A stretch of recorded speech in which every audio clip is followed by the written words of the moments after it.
আজ আমরা সব বন্ধুরা মিলে অনেকটা দূরে যাব।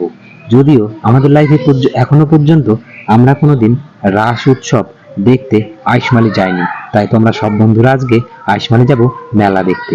আর দেখতে দেখতে আমরা চলে এলাম। আর এই মেলায় নাকি অনেক লোক হয়। আর সত্যি কথা বলতে কি, আমরা ফার্স্ট এসে দেখতে পেলাম সত্যি মেলায় অনেক লোক। এতটাই লোক নিজের বলতে এখানে কেউ নেই। কিন্তু না, তোমরা এটা ভুল ভাবছো। নিজের বলতে আমার আছে, এই মেলাতেই আছে। তো দাঁড়াও, তোমরা একটু ওয়েট করো, তাদের সঙ্গে তোমাদের দেখা করিয়ে দিচ্ছি। এই যে পল্লব, এই যে অমিত, এই যে নন্দ, সঞ্জয়, গোপাল আর দীপঙ্কর আর সবুজ, সবাই আছে। আমরা সবাই চলে এসেছি আজকে আইসমালি রাস উৎসবটা দেখতে। এদিকে দেখি সঞ্জয় সেলফি তুলছে, তারপর আবার শুনলাম এদের নাকি ফটো তুলছে। জানি না কি করছে, হয়তো ভিডিওই করছিল। মেলায় তো আমরা ঘুরছি, এর আগে আমরা একটু মায়ের দর্শন করে নিই। আর আমাদের এই মন্দিরটায় রাধাকৃষ্ণের মূর্তির সঙ্গে সঙ্গে আমাদের আরো অনেক ঠাকুরের মূর্তি আমরা এখানে দেখতে পাই। আর এদিকে মন্দিরটা এত সুন্দর করে সাজানো হয়েছে, তোমাদের সঙ্গে আর না শেয়ার করে আমি পারলাম না। এদিকে ওদিকে সব জায়গায় লাইট দিয়ে ভরে রেখেছে আর খুব সুন্দর করে ডেকোরেশন করেছে। আজকে যদি আমরা আইসমালিতে না আসতাম তাহলে হয়তো অনেক কিছুই মিস করে যেতাম। আমাদের তো মন্দির দর্শন হয়ে গেছে, তোমরাও পারলে একবার এসে যেও আইসমালিতে এই রাস উৎসব উপলক্ষে যে মেলাটা হয়ে থাকে। এদিকে পল্লব আর আমি মন্দির দর্শন করবার পর আমরা এখান থেকে সোজা এখন চলে যাব মেলার দিকে। আর তোমরা দেখতে থাকো। আইসমালিতে এত সুন্দর একটা মেলা হয় আমরা এখনো পর্যন্ত কেউ জানতাম না। যদিও ফার্স্ট টাইম আমরা সব বন্ধুরা এসেছি এইখানটায়। আর এইখানে এসে আমার এক বন্ধু বলছে ওই সাইডে একটা সুন্দর একটা সিনারি বানিয়েছে, চল। তো তারপর আমরা আস্তে আস্তে চলে এলাম সেই সিনারির দিকে। আর এদিকে এসে দেখি একটা ইন্ডিয়ান রেলওয়ের একটা সিনারি বানিয়েছে। সিনারিটা খুব সুন্দর লাগছিল। আর এদিকে আমার সব বন্ধু এইখানে দাঁড়িয়ে দাঁড়িয়ে ফটো তুলছিল। আর এইখানে আজ নাকি অনুষ্ঠানও হবে। তাই তো আমরা বললাম তাহলে আর একটু লেট করেই আমরা বাড়ির দিকে যাব, তাহলে একটু অনুষ্ঠানটাও দেখে নেব কি অনুষ্ঠান এইখানে হচ্ছে। যদিও এখানে এসে দেখি অনুষ্ঠানটা শুরু হয়ে গেছিল। আর এইখানে অনেক লোক এসেছিল, এতটা লোক হবে আমি সেটাও জানতাম না। আর এইখানে এখন অর্কেস্ট্রার গান হচ্ছিল। আর তোমাদের সঙ্গে চলো একটু শেয়ার করে দেখিয়ে দিই এইখানে কি গান চলছিল।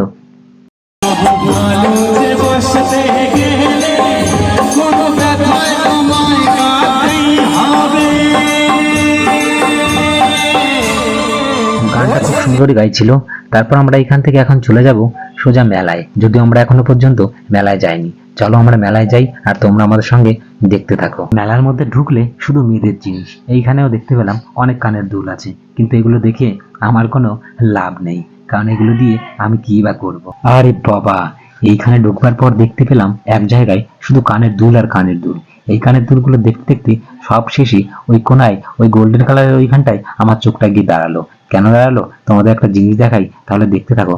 এইখানটায় দেখো একটা দুল আছে, যে দুলটা না সবার থেকে আলাদা। আমি যে হাতে নিয়েছি এই দুলটার কথাই আমি বলছি তোমাদের। দুলটা টোটালি পুরোই আলাদা ছিল। আর এদিকে আমার একটা বন্ধু আর একটা দাদা বলতে পারো, আমাদের থেকে একটু হাই দিয়ে দিল। তারাও এসছে মেলায় ঘুরতে। আর এই দুলটার কথা আমি তোমাদের তো বললামই না। এই দুলটা আলাদা এই কারণেই বলেছি, এইখানে এত দুল থাকার সত্ত্বেও এই দুলটার ডিজাইনটা ছিল টোটালি অন্যরকম, তার জন্য বললাম। আর এই দুলটা তাই আমার এত চোখে পড়লো।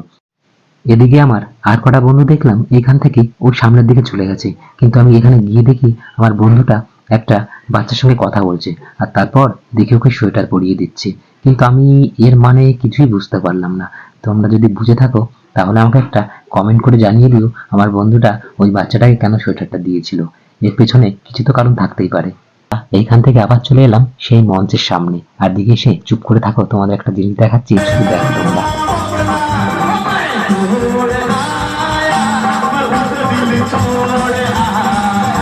আমার বন্ধু কেমন ডান্স করেছে তোমরা একটা কমেন্টে জানিয়ে দিও।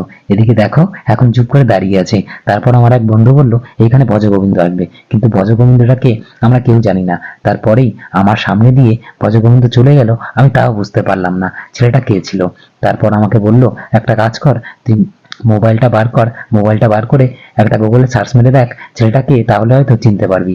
আর ঠিকই আমি অনুষ্ঠানটা শুরু হয়ে গেল, কিন্তু তারপরেও আমি চিনতে পারলাম না। তারপর আমি মোবাইলটা বার করে গুগলে সার্চ মারতে দেখতে পেলাম এই ছেলেটাকে। আর তোমাদের তো দেখানোই হলো না, তো তার জন্য আমি তোমাদের দেখানোর জন্য আমি সবার মাঝখান দিয়ে চলে এলাম, কিন্তু আমাকে হয়তো ওরা কিছুই বলছে না, কেন বলছে না আমি তাও জানি না। আর দেখতে দেখতে আমি চলে এলাম সে ভজগোবিন্দের সামনেই। আর ভজগোবিন্দের সামনে আসতে না আসতে ওইখানের ভলেন্টিয়ার মানে তুমি বোঝো, সবাই বলবে এই কেন এসছিস কেন এসছিস। আর এই দাদাটা মনে হয় আমাকে তো পুরো খেয়েই নেবে, আমার দিকে এইভাবে তাকিয়ে আছে, কিন্তু আমাকে কিছুই বললো না, শুধু আমার দিকে তাকিয়েই থাকলো। আর দেখো তোমাদের ভজগোবিন্দ যারা যারা সিরিয়াল দেখো তারা তো ঠিক ভালোভাবেই চিনে থাকতে পারো এই ভজগোবিন্দকে।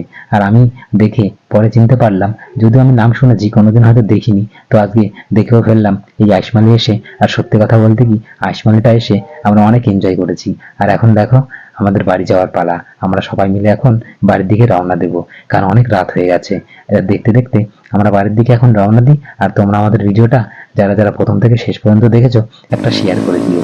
আর এখন প্রচন্ড ঠান্ডা লাগছিল, কারণ গাড়ি চালাতে চালাতে এতটা ঠান্ডা লাগবে আমরা বুঝতেও পারিনি। কিন্তু হঠাৎ করে আমার বাইকের তেলটা ফুরিয়ে যায়, কিন্তু আমরা একটা দোকানের সামনে এসে দেখতে পেলাম এই দোকান পুরো বন্ধ, কারণ টাইমটা ছিল রাত 1টা।